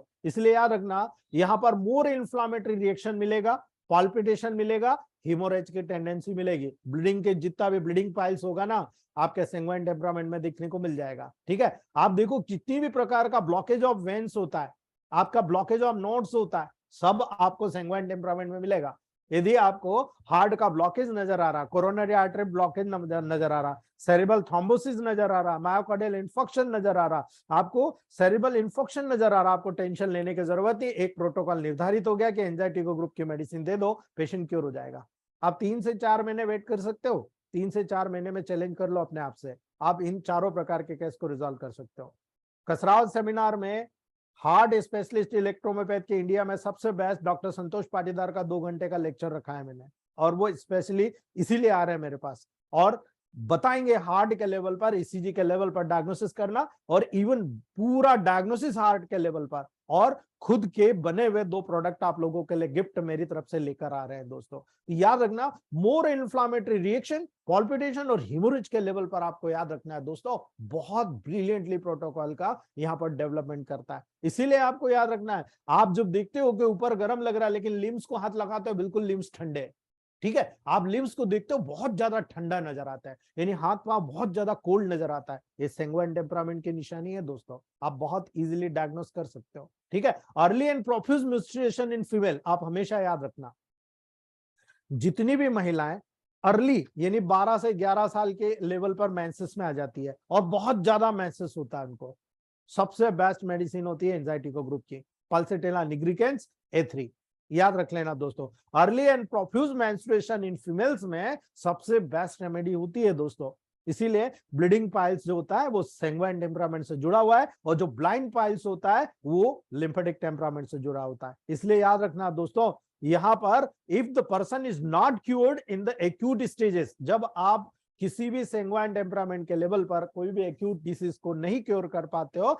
Then it will fall in sub acute stages, क्योंकि धीरे धीरे ही एक्यूट स्टेजेस सब एक्यूट में जाती है और उसके बाद में क्रॉनिक में जाती है दोस्तों। इसीलिए यहां पर जितनी भी एक्यूट डिसीज होगी आपको सैंग्वाइन टेम्परामेंट के लेवल पर होगी, लेकिन जितनी भी सब एक्यूट डिसीज होगी सारी के सारी लिम्फेटिक चैनल पर होगी दोस्तों। इसलिए ये सारे का सारा प्रोटोकॉल इंडिकेट करता है कि आपका लिम्फेटिक टेम्परामेंट किस प्रकार का होता है। तो दोस्तों आज हम बात करते हैं दूसरे टेम्परामेंट की, लिम्फेटिक की। दोस्तों लिम्फेटिक टेम्परामेंट लिम्फेटिक चैनल से जुड़ा होता है और जब आप लिम्फेटिक चैनल्स को देखोगे तो पूरी बॉडी में डिस्ट्रीब्यूशन होता है दोस्तों। अगर आपको लिम्फेटिक चैनल्स की बात करूं तो मैं आपको एक डायग्राम दिखाता हूं दोस्तों, ये पूर्ण रूप से रिलेटेड है, ये आप देख सकते हो, ये पूरा लिम्फेटिक चैनल है, पूरी बॉडी का लिम्फेटिक चैनल है दोस्तों। और ये लिम्फेटिक चैनल का सिंपल सा स्प्लीन से बहुत बड़ा रिलेशन है और ये पूरे लिम्फेटिक चैनल आपको नजर आ रहे हैं, पूरी बॉडी में डिस्ट्रीब्यूटेड होते हैं और पूरी बॉडी में डिस्ट्रीब्यूटेड होते हैं, इनका पूरा लिंक हमारी डिसीजेस से दोस्तों वहां पर होता है। इसका डायग्राम मैं शो कर दूंगा आप लोगों को, आपको समझ में आएगा दोस्तों। तो याद रखिएगा जब आप लिम्फेटिक टेम्परामेंट के लेवल पर जाओगे वहां पर आप देखोगे तो आपको बहुत सारी चीजें याद रखने की होगी दोस्तों। आप देखो जितनी भी ग्लैंड्स का सिक्रेशन होता है हमारी बॉडी में वो मोर एक्टिव हो जाती है लिम्फेटिक टेम्परामेंट में, यानी still ill person इंटर्स in sub acute category of diseases, जितना भी लिम्फेटिक टेम्परामेंट में डिसीजेस होगा सब एक्यूट कैटेगरी में होगा। इसलिए याद रख लेना, आप जब यहाँ पर प्रोटोकॉल तय करोगे ना सबसे पहले न्यूट्रल डोज देना है आपको, न्यूट्रल डोज देकर सबको हाइपर और हाइपो एक्टिविटी को बैलेंस करना है, इसलिए न्यूट्रल डोज से लिम्फेटिक टेम्परामेंट का सिक्रेशन करिएगा। Produce disease related with lymphatic channel, जितने भी लिम्फेटिक चैनल होते हैं जहां लिम्फ का प्रोडक्शन होता है उस लिम्फ का जो उपयोग करता है वो सारे चैनल इसमें अफेक्टेड होते हैं। अब आपको पता होना चाहिए कि डाइजेस्टिव सिस्टम सबसे पहले, ठीक है, लिम्फ ग्लैंड्स दूसरे नंबर पर, lymph vessels, mucous membrane, stomach, intestine, ये सारी चीज वहां पे इन्वॉल्व होती है। इसीलिए जब फिजिकल इंडिकेशन आप देखोगे ना आपको याद रखना है दोस्तों, एकदम डार्क कलर का, पेल कलर का, लाइट डार्क कलर का कॉम्प्लेक्शन आपको दोस्तों पेशेंट का देखने को मिल जाएगा। आप देखो उसके हेयर होंगे ना बिल्कुल डार्क हेयर, हमने सैंग्वाइन में देखा था ब्राउन हेयर, यहाँ पर एकदम डार्क ब्लैक कलर के हेयर दिखेंगे। ठीक है, आप जब लिप्स और गम्स को देखोगे मोटे मोटे लिप्स और गम्स होते हैं, ठीक है, आप देखो डार्क कलर के गम्स होते हैं।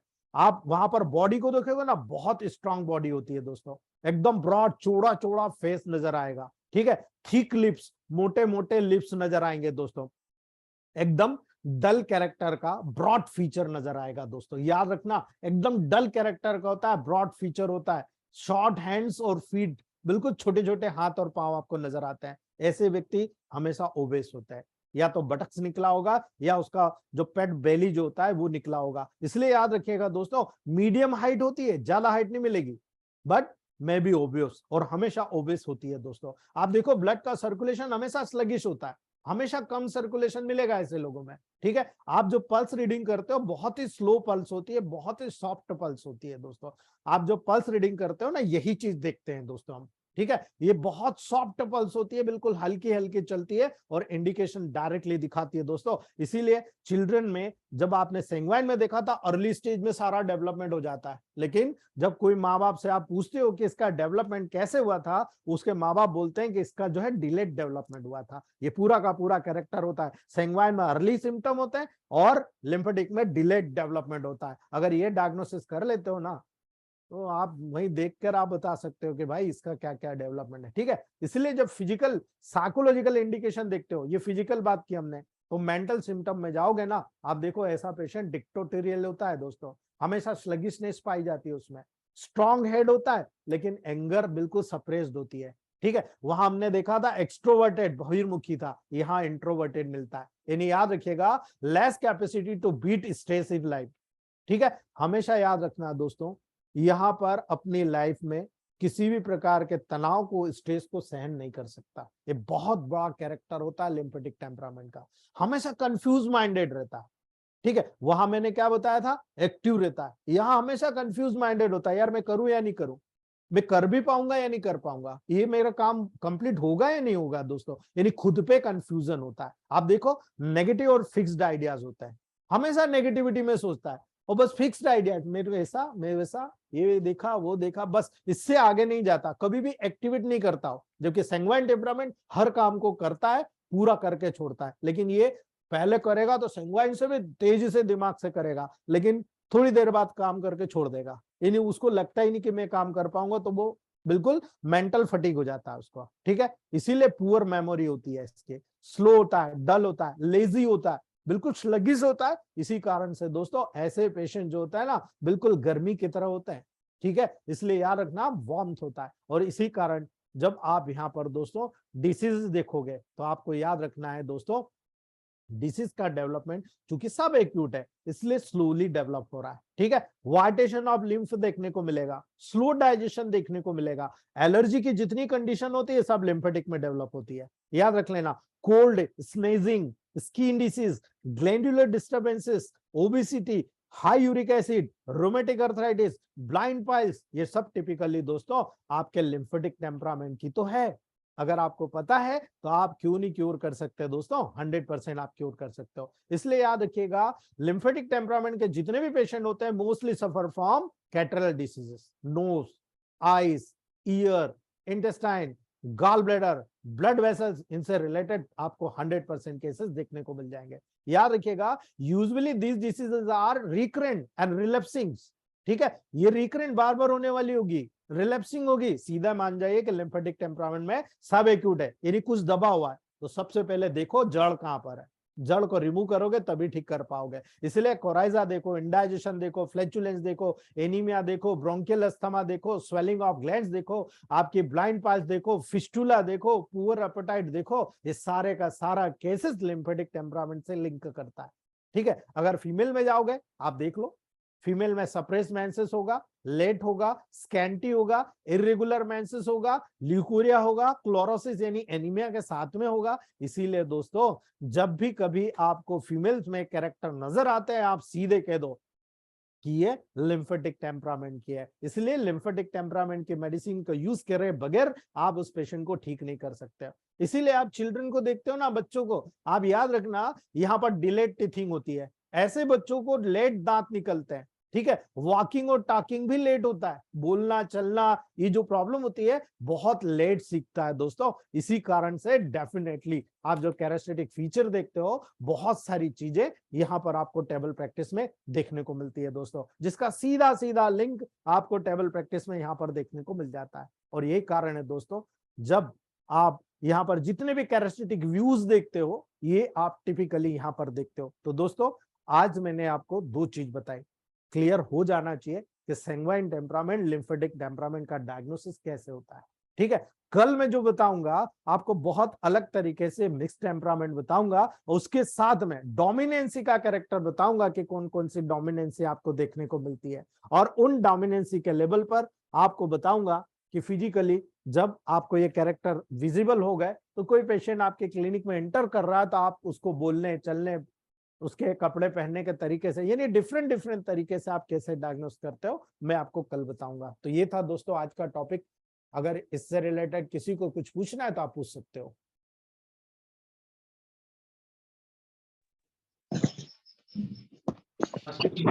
Nice class, sir. Nice. Thank you, sir. Thank you very much, sir. Thank you, sir. जेठानी sir, Thank you, sir. Namaste, Manish, sir. Very good class, sir. नमस्ते Mahendra sir, good evening sir. Good evening. Sir एक प्रश्न था। हाँ जी बोलिए। Thank you Manish sir, बहुत अच्छी class थी। जी गॉल ब्लैडर है 7-8 mm का। Hello sir. हाँ हेलो सर, तो वो हेलो। 7-8 mm का गॉल ब्लैडर है, तो सर वो क्या वो गलेगा? क्यों नहीं गलेगा सर, गॉल ब्लैडर क्या? स्टोन गलता नहीं है क्या? तो सर क्या किया जाए उसके लिए? प्रोटोकॉल मत पूछो सर, थैंक यू आप सर, खुद नाइस क्लास। आप खुद बनाओ ना, मुझे बताओ क्या देते हो आप गालब्लेडर सर स्टोन पे। सर मैं प्रैक्टिस चालू नहीं किया हूँ, मैं तो अभी पढ़ ही रहा हूँ। मेरी खुद सिस्टर का है। आप अभी फिर वेट कीजिए सर, पूरा सीख लीजिए आप, क्योंकि गाल ब्लेडर स्टोन एक दो दिन में गलता नहीं है, 1 ईयर लगता है मैक्सिमम। उसको पहले स्लॉग बनाना पड़ता है, स्लॉग जी सर। बनेगा जब धीरे, क्योंकि 4 mm का रास्ता होता है और आपका 8 mm का गाल ब्लेडर स्टोन है। और दूसरी बात, किडनी स्टोन होता है तो वहां पर यूरिन के फ्लो में पानी का फ्लो होता है, आप निकाल सकते हो। यहाँ पर कॉन्सेंट्रेट फॉर्म है, और कॉन्सेंट्रेट फॉर्म को जब तक आप वहां पर स्लॉग नहीं बनाओगे, नरम नहीं बनाओगे, तब तक घुल के वो नहीं निकलेगा। इसलिए पहला काम होता है स्लॉग बनाना, दूसरा काम होता है तोड़ना, तीसरा काम होता है धीरे धीरे करके डिजॉल्व के बाहर निकालना। यहाँ पर बेसिकली SP2 F1 200 में सबसे बेस्ट काम करती है। ठीक है जी सर। जी, sir good night sir. Good evening sir एक क्वेश्चन है सर। अच्छा सर, 5 तरह का मेडिसिन अगर मिलाना है तो फिर से उसको स्टॉक देना पड़ेगा क्या सर? सर हल्का सा हिला लीजिए, आप हर बार ये क्वेश्चन क्यों पूछते हो मनीष सर? मनीष सर फिर से नमस्कार। उतना ही स्टॉक तो नहीं देना पड़ेगा ना? बिल्कुल। Good evening sir. Good evening. Good evening sir. Good evening sir. जी सर, हर बार और क्लियर हो रहा है सर, डायग्नोज हर बार। जी गौरव सर सर। एक नमस्कार। क्वेश्चन है सर, एक सर डाउट है आज तो आपने बिल्कुल ही ओपन कर दिया सर, आज तो बिल्कुल ही ओपन हो गया आज। जी सपना मैडम बोलिए, आप क्या बोल रहे हैं? सर। अभी आपने बताया कि लिम्फेटिक जो बच्चे रहते हैं स्लो होता है, हाँ स्पीकिंग स्लो होती है या बोलना चलना धीरे सीखते हैं, लेकिन जी। किसी किसी बच्चे को ऐसा होता है कि दांत तो आ जाते हैं सर लेकिन बोलना वगैरह धीरे सीखते हैं, तो वो मिक्स्ड में अपन कंसिडर करेंगे ना सर? बिल्कुल वैसा बिल्कुल आएगा कि दोनों के गुण देखने को मिलते हैं? बिल्कुल दोनों के गुण मिलेंगे। यहाँ डोमिनेंसी लिम्फेटिक की है और ठीक है। सर हेलो आपकी आवाज मनीष नहीं आ सर। रही है। जी यहाँ पर लिम्फेटिक डोमिनेंसी ज्यादा है, सेंग्वाइन की डोमिनेंसी कम है। ठीक है, मिक्स अच्छा टेम्परामेंट में आएगा, कोई दिक्कत नहीं है। वहां पर S5C4RE का बहुत बड़ा रोल होगा। ठीक है अच्छा sir, thank you sir, thank you sir. Hello जी हेलो सर। जी। सर हाँ सर। नमस्कार। हेलो।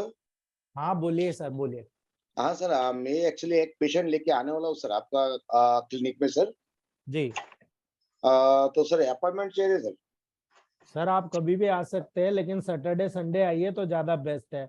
बाकी के दिन क्या हाँ मेरी सर। 3 क्लासेस है, मैं ज्यादा टाइम नहीं दे सर पाऊंगा। सेमिनार कब है sir? Seminar 24, 25, 26 December sir.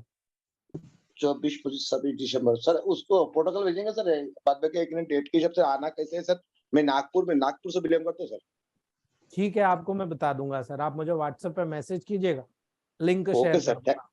Thank you Manish sir. Sir मैंने यूरिनरी स्ट्रक्चर का बोलिए हेलो रविंद्र। सर मैं डॉक्टर यूरिनरी स्ट्रक्चर का वो भेजा सर मैंने आपको। तो हाँ उसमें मैं पूछना चाहता C17 का 1000 और 5000 जो देने के लिए बताया था, वो कितने कितने अंतर पर दें? सर आपको केवल उसको 3 डोज देना है, फिर 15 दिन बाद रिपीट करना है। क्या ये लगातार देनी है तीनों डोजें? सर डोज अगर शुगर कम हो गई तो क्यों दोगे आप लगातार?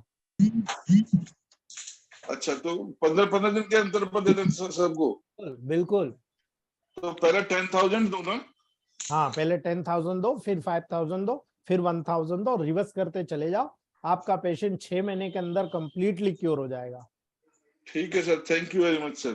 जी sir good evening sir. Sir बाकी मैं प्रोटोकॉल तो मेरा ठीक था ना? हाँ सर बिल्कुल मैं बढ़िया है सर। जसविंदर सर पंजाब से ठीक न्यू सर, ठीक है सर, थैंक यू। जसविंदर जी बोलिए। सर नमस्कार सर। जी नमस्ते। सर अब आपकी क्लास बहुत अच्छी थी सर, मैंने आज पहले दिन ज्वाइन किया है सर। जी मोस्ट वेलकम सर। सर मेरे को 3 साल हो गए प्रैक्टिस करते हुए EH में। जी तो सर अब मुझे लगता है आपसे बहुत कुछ सीख पाएंगे। सर 16 महीने में मैंने जितना 27 साल में सीखा है, मैंने सारे भाइयों को दे रखा है, सारे। आप यहाँ पर देख सकते हैं, आपके पंजाब के ही 10 लोग हैं हमारे ग्रुप में। ठीक है, हमारे जुगराज सर है, चरणजीत सर है, ठीक है, काफी लोग है, डॉक्टर हितेश पोलसिया, मैडम पोलसिया, बहुत सारे लोग हैं। ठीक है सर हम मेरे तो को भी मास्टर बनना है सर, प्लीज आप कृपा करिए मेरे को बिल्कुल भी सर। पूरा साथ दीजिए। सर आप कंधे से कंधे मिलाकर चलिए, हमारे ग्रुप में ज्वाइन कीजिए, कोई दिक्कत नहीं है। आपको जो मिलेगा, हम जितना सीख रहे हैं ना उससे ज्यादा आप हमें सिखा जाओगे। ठीक है सर ना? ज्वाइन क्योंकि- कर लिया सर, ज्वाइन कर लिया है। बिल्कुल मोस्ट वेलकम सर जी। Thank you sir. सर नमस्कार। जी सोनी सर नमस्ते। सर कैसे हैं? बिल्कुल बढ़िया सर, आप सुनाओ। सर एकदम बढ़िया। सर आपने सेंगुलर टेम्परामेंट में एक ग्रुप का मेडिसिन यूज करने के लिए बोला, कौन सी मेडिसिन यूज करना है ये तो बात की बात है जी सर। लिम्फेटिक में कौन सा ग्रुप यूज करेंगे? सर ज्यादातर तो स्क्रोफ्लोसो और लिम्फेटिको ग्रुप यूज होता है। अच्छा सर। देखिए लिम्फ का प्रोडक्शन होने तक स्क्रोफ्लोसो, लिम्फ सर। के प्रोडक्शन होने के बाद से वेस्टेज मेटल बाहर निकालने तक लिम्फेटिको, तो ज्यादातर तो दोनों लिंक है, इसलिए हाँ। स्क्रोफ्लोसो 1 to S13 और लिम्फेटिको 1 और 2 ये दो कॉम्बिनेशन बनता है, वो अकॉर्डिंग टू कंडीशन सिलेक्ट होता है sir. Sir thank you sir. Sir catarrhal नमस्ते सर। जी नमस्ते सर कैटरल कंडीशन मतलब वो सर्दी वगैरह होती तब रहते हैं, और कौन सी कंडीशन में रहते सर? सर सिक्रेशन जब होता है ना, सिक्रेशन बढ़ना, सीधी बात, आप देखो ल्यूकोरिया हो रहा बहुत ज्यादा जा रहा, ठीक है, कहीं से पानी निकल रहा बहुत ज्यादा हो रहा, ओटोरिया हो रहा ज्यादा हो रहा, नाक से जा रहा ज्यादा जा रहा, ठीक है, पसीना हो रहा ज्यादा हो रहा है, तो ये कैटरल कंडीशन आती है। ठीक है सर नमस्ते। जी नमस्ते सर मैं doctor Rajiv Rana ji sir UP से हूँ और डॉक्टर प्रेमवीर सैनी जी के माध्यम से आपके साथ में जुड़ा हुआ हूँ जी। और सर मैंने आज अभी लगभग 15 मिनट पहले पेमेंट सेंड कर दिया है। ठीक है सर, आप स्क्रीनशॉट भेज दीजिए, मुझे ग्रुप में शामिल कर लिया जाए। बिल्कुल बिल्कुल सर, अभी मैं थोड़ा लेट जुड़ा हूँ क्योंकि खाने में क्योंकि बाहर रहता हूँ मैं जी और उसमें थोड़ा व्यस्त था। क्लास कोई को दिक्कत नहीं, जो वीडियो है कोई उसको मैं दिक्कत दोबारा मैं कोई रिपीट दिक्कत नहीं है, करूंगा। आपको टेंशन लेने की जरूरत नहीं है, हमारे ऑडियो वीडियो सारे आपको मिल जाएंगे। आप ग्रुप में जैसे ही जुड़ोगे वहां सब अवेलेबल है, 4 तारीख से जो शुरू हुआ है वो सब आपको मिल जाएगा, आप स्टडी कर लीजिए आप। ठीक है ओके नमस्कार। नमस्ते जी, नमस्कार। नमस्कार सर। सर वो ऐप्स अच्छा तो है लेकिन जी, सर नमस्ते। उसको सर अपन जैसे अभी मोबाइल ऑफ करके भी अभी सुन ले रहे हैं जी। लेकिन उसको मोबाइल ऑफ करने के बाद में सर वो क्लास ही ऑफ हो जाती है उस ऐप में। आप जब नेट ऑफ करोगे तो क्लास ऑफ नहीं होगी गुरुदेव। सर नमस्ते। नहीं सर, जो अपन मोबाइल बंद करते ना, स्क्रीन ऑफ करते ना, तो क्लास ही ऑफ हो जाती है। व्हाट्सएप अभी आपकी क्लास चल रही है, अभी ऐसा नहीं होता, अभी बंद भी कर दो तो स्क्रीन। सर अब ऐप का अपना एक लिमिटेशन होता है ना, ऐप के लिमिटेशन के अकॉर्डिंग सब काम होता है।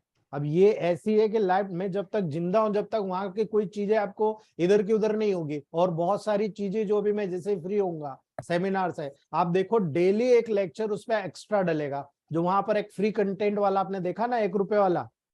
जी सर, ये बहुत अच्छा है सर, उसमें बहुत सारी सुविधा तो अच्छे ही है सर वो। वहां पर आपको इतने वीडियोस मिलेंगे कि आप लोग पागल हो जाओगे। ठीक है, अभी पैथोलॉजी का पूरा डलेगा, पीडियाट्रिशियन का डलेगा। आप देखो आप लोगों का जो बैकवर्ड जो हुआ है पार्ट मॉर्निंग का, जो आफ्टरनून क्लास का, वो सारा एक एक दो वीडियो डेली डल रहे हैं। ठीक है, सारा आ जाएगा। और सबको ऐप चालू हो गई है सर, ऐप चालू हो गई है सर। बिल्कुल हो गई है, मैं सबको ट्रांसफर करूंगा उस पे। आप लोगों का जो सर तो ज्वाइनिंग नहीं हो रहा है सर, हम लोगों का ज्वाइनिंग उसमें जो है। किसमें नहीं हो रहा जेठानी सर? ये वीडियो वगैरह में जो है सर, जैसे जो है सर पहले आपको करते ही नहीं आ रहा है, करते ही नहीं आ रहा आपको। आप मुझसे बाद में व्हाट्सएप पे बात करिए, मैं बताता हूँ कैसे करना है। जी ठीक है प्रकाश सर, ठीक। सर आज का टॉपिक टेम्परामेंट ही लिखो ना। बिल्कुल टेम्परामेंट है सर। ओके ठीक है जी। Good evening sir. Hello sir, 24 तारीख को जो कार्यक्रम शुरू होने वाला है, टाइमिंग क्या सवेरे 8-9 बजे चालू हो जाएगा? सर देखो अभी मैं आप लोगों को एक पेमेंट अकाउंट डिटेल दूंगा, क्योंकि वहां पर इतना टाइम नहीं मिलेगा, इतने सारे लोग हैं, 250 से ऊपर हो गए। अभी इतना पेमेंट कलेक्ट करूंगा तो मेरा दिक्कत हो जाएगा, वहां पर मेरा प्रोग्राम पूरा फेल हो जाएगा, क्योंकि मैं चाह रहा हूँ जितना हम दे सके उतना दे।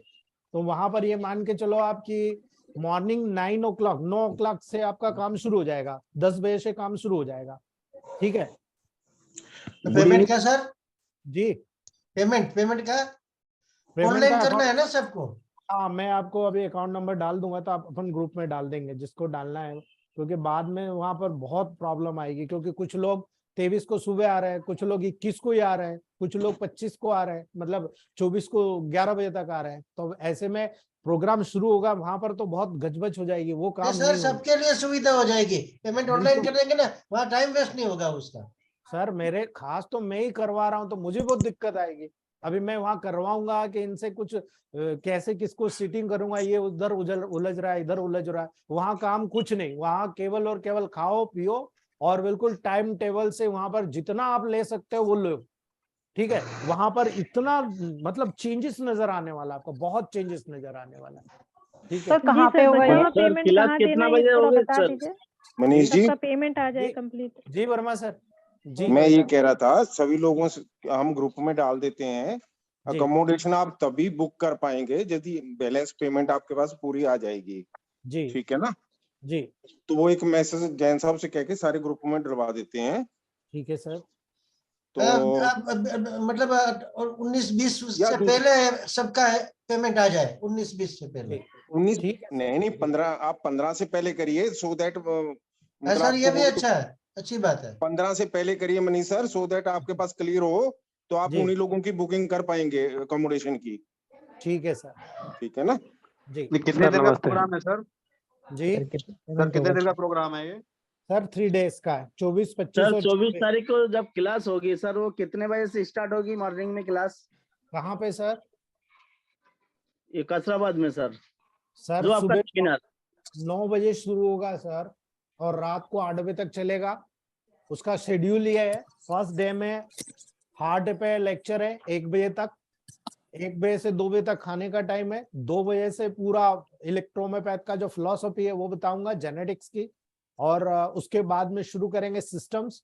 उसके बाद में सेकेंड डे का जो प्रोग्राम मॉर्निंग से इवनिंग रहेगा वो कैंसर का है स्पेशल, और जो थर्ड डे का प्रोग्राम रहेगा पूरा CNS का है, पूरा central nervous system and diseases, पूरी डिसीजेस कवर की जाएगी वहां पर, जितना मैं कर सकता हूँ, जितना आपको दे सकता हूँ।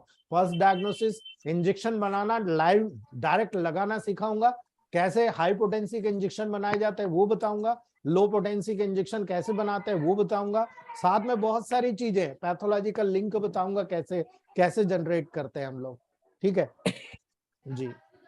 कहाँ पर होगा ये सेमिनार? कसरावद में, शर्मा मैम कसरावद में, इंदौर से 110 किलोमीटर। लोकेशन शेयर 3 दिन में कंप्लीट हो जाएगा सर। सर ये खरगोन के पास में जो कसराबाद वही है सर, बाल समोद खरगोन? बिल्कुल बिल्कुल सर, वही कसरावद है, रोशन मैरिज गार्डन। सर जी सर, जिनका पेमेंट आ जाए ना उनको रजिस्ट्रेशन नंबर की एक सिस्टम बनाइए कि रजिस्ट्रेशन नंबर दे, उसको उसका फोल्डर दे देंगे रजिस्ट्रेशन नंबर से। ठीक है सर, वो तो मैंने सबको दे रखा है सर। रजिस्ट्रेशन नंबर जिसका पेमेंट आ जाएगा सर, उसको नमस्ते। रजिस्ट्रेशन नंबर दे देंगे। सर ये प्रोग्राम की डिटेल ग्रुप में डाल लीजिए ना, तो सबको बिल्कुल पता डाल चल जाए। बिल्कुल डाल दूंगा सर मैं। हाँ सर, हाँ सर अभी ग्रुप नहीं बना सर उसका। जी संजय सर, ग्रुप बन गया ना कसरावद ग्रुप? नहीं वो तो बन गया सर, इसका क्लास वाला सर भी वीडियो बन गया ना संजय सर? नहीं बना सर, मुझे मैं ऐड नहीं हूँ सर आपने भेजा का प्रकाश सर को, तो आपको ऐड करेंगे वो, आप भेजोगे तब ऐड करेंगे ना गुरुदेव। सर। चलिए ओके ओके करता हूँ जी। ऐप में नहीं आ रहे हैं लोग ना। सर अकाउंट नंबर उसमें ग्रुप में डाल दीजिए सर, इसमें पेमेंट करना होगा। 16 महीने का जो मैसेज है 250 ग्रुप में हमने डाला है, उसमें अकाउंट नंबर है, सब कुछ है, वो सब ग्रुप की लिंक है, ऐप की लिंक है। अब देखो नहीं सर, सेमिनार वाला पूछ रहा हूँ सर, सेमिनार का ग्रुप। सेमिनार का अजय सर डाल दूंगा मैं, कोई चिंता वाली बात नहीं है। सेमिनार का नहीं, सेमिनार। ठीक है दोस्तों, आज हम यही रखते हैं।